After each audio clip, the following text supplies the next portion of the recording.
John Dighton was born in Hull, England, in 1830. He came from a humble family, and no one would have guessed that he would sometime have a statue made in his likeness. Fame did not come easily, and he had many disappointments before he achieved success. He had very little education. What he did have, though, was imagination, which is a priceless gift. Also, he knew how to persevere in spite of terrible setbacks and in spite of chronic ill health. As a young man, he went to sea on a British ship. Later, he changed to an American clipper ship.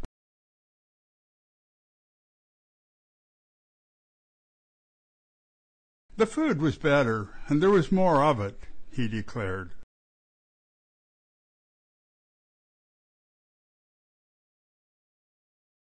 He sailed from New York to San Francisco.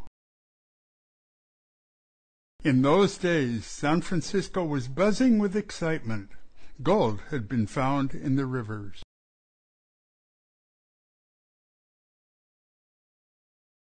John could imagine becoming a millionaire overnight, so he left his ship and tried his hand at prospecting. There was gold there, but John couldn't find any.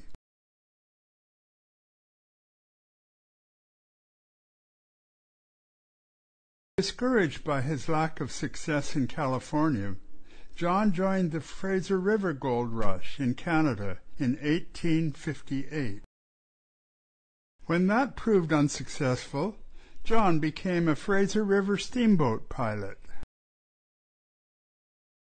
In 1862, the lure of the goldfields tempted John again, and he headed to the Cariboo in northern British Columbia in Canada.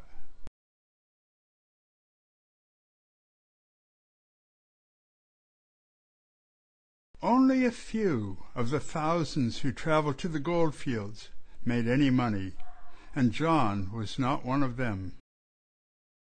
What John did see in all his travels was the success of all the barkeepers. Men were always wanting a drink. John went to New Westminster and bought the Globe Saloon. Before long, men were coming from all over, not only to drink, but to hear the wonderful stories John could tell about his travels.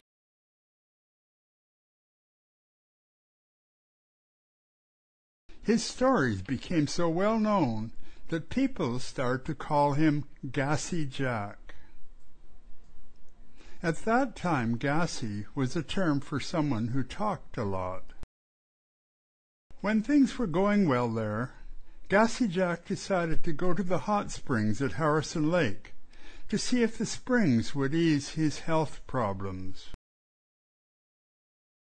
He left the Globe Saloon in the hands of a trusted friend, an American.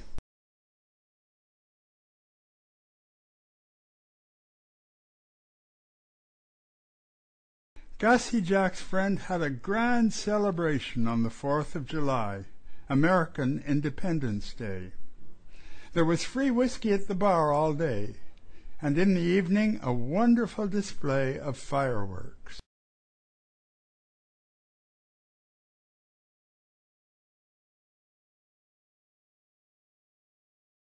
Gassy Jack arrived back in New Westminster to find that all his money and almost all of his whiskey was gone.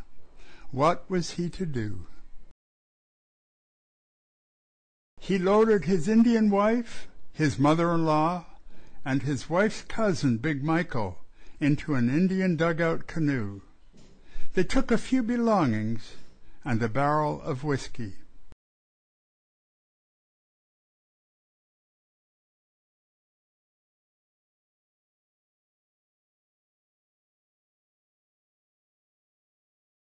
What did Gassy Jack Dighton have in mind? Where could they go in a small canoe? The rest of this remarkable story is told in the next installment.